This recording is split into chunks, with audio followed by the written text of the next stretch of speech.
بسم الله الرحمن الرحيم. السلام عليكم ورحمة الله. اللهم صل وسلم وبارك على نبينا محمد. اللهم علمنا ما ينفعنا وانفعنا بما علمتنا وزدنا علما. يا أهلا بكم يا شباب. خلصنا بعد الفيديو الأخير التقرير اللي عندي على الكميات الاستهلاكية اللي شرفت على انتهاء من حيث الصلاحية، وعملنا طباعة على التقرير بتاعنا يا شباب، وبكده خلصنا مع بعض كل الفيتشرز اللي عندي يا شباب في الدورة الحالية. لكن متبقي لي يا شباب حاجة سابقا أنا سبتها ليك تاسك، وكمان متبقي عندي حاليا بيتم عندي الاعداد لموضوع اقفال السنه الماليه الحاليه يا شباب، وفتح سنه ماليه اخرى مع ترحيل القيود اللي عندي. انت عندك هنا في الضبط العام لما انت محدد معايا النظام بتاعي بيدعم القيود المحاسبيه، فبالتالي هنا عندي شغال معاك، عندك يوميات يا شباب، وقيد مزدوج، وعندك استاذ مساعد وميزان مراجعه. فالكلام ده يا شباب عندي لما تعمل اغلاق سنه ماليه، الكلام ده يا شباب لازم يرحل معاك الارصده يا شباب دي كأول مدة يا شباب عندك لمين؟ للسنة المالية عندي التالية، بحيث يظهر فيها إن مثلا الحساب ده هو مترحل يا شباب، مثلا الحساب بتاعه سواء كان داين أو مدين أو متزن عندي في القيود المحاسبية. طبعا الكلام ده معاك يختلف تماما عن مين عندك؟ عن الشغل عندك المحاسبي. في التقرير المحاسبية يا شباب ده بيجيب لك الشغل بتاعه من أول ما بدأ لحد ما حاليا. لكن أنا عندي شغل القيود دي لازم أعرف الحساب ده هو دخل معايا مثلا سنة 2025 بترحل حسابه من 2024، ده مثلا كان متزن، كان مدين، كان ده، وهكذا. طيب يا شباب قبل كده انا سايب لك تاسك هنا عندي في خط الانتاج يا شباب. انت عملت معايا خط الانتاج، تمام، وعملت معايا اوامر التشغيل، وبعد كده عملت معايا صرف خامات لخط الانتاج عشان يشتغل. انت عندك خط انتاج في ورش عاوز مثلا خامات، عاوز صاج، عاوز حديد، عاوز اوكر، مسامير مثلا، ولكن عندي خط انتاج افران، فانا بصرف خامات من عندي من المخازن اللي عندي الخامات الى عندي الورش او خط الانتاج اللي عندي، تمام. وطبعا مع كل صرف بحدد ده مندرج تحت مين، تحت انهي امر تشغيل. بعد كده كان عندك مرتجع خامات من خط الانتاج، تمام. طيب ده صح يا شباب. بعد كده هنا يا شباب حضرتك انا كنت هنا سايب لك دي تاسك يا شباب، انك تعمل مرتجع خامات من خط الانتاج، تمام. دي انا فقط عملت معاك الصرف وقلت لي تساب تاسك معاك. وكمان ايضا شباب عندي هنا عندي استلام منتج تام من خط الانتاج.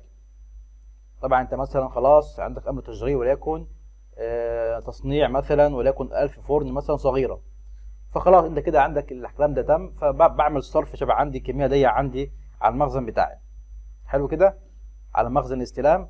لكن بعد كده بعد الفحص بعدين والمراجعه قد يكون عندي بعض المنتجات المعطوبه، وليكن عندي مشكله في الاوكر، في العجل يا شباب، في مثلا الاشعال الذاتي وهكذا.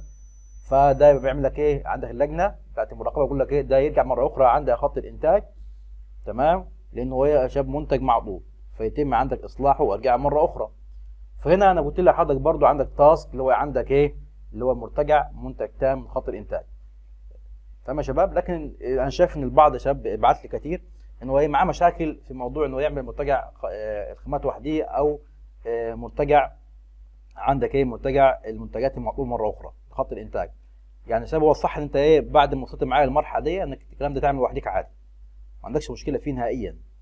لكن يعني انا شايف يعني حضرتك طالما كده في مشكله مع بعض الناس، فاحنا يا شباب لحد ما نخلص مع بعض، يعني دلوقتي بنعمل اعداد عندك الميزانيه واقفال السنه الماليه وترحيلها، فممكن مع بعض كده نعمل كله كام فيديو مع بعض نتسلى في موضوع مرتجع خامات خط الانتاج واستلام منتج تام. طيب دلوقتي انا عندي هنا حاطط هنا هو مرتجع خامات خط الانتاج ده فكرته يعني معايا واضحه وصريحه يعني.